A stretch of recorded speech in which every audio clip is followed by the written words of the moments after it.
Solanke, admin manager, SGAB इंजिनिअरिंगमध्ये काम करतो. मला इथे 3 महिने झाले साधारणतः, पण माझ्याकडे आमच्या इथे कंपनी 2015पासून स्थापन झालेली आहे.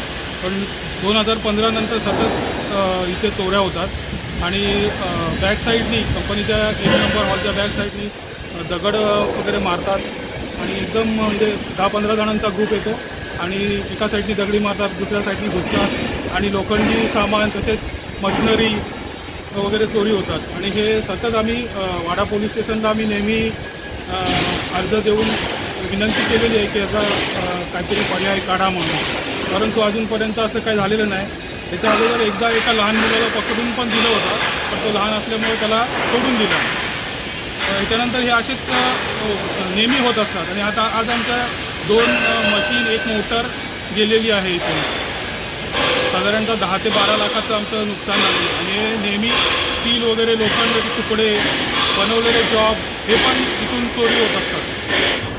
मी विशाल पाटील, NSS सुपरवायझर. मी नाईटला असतो.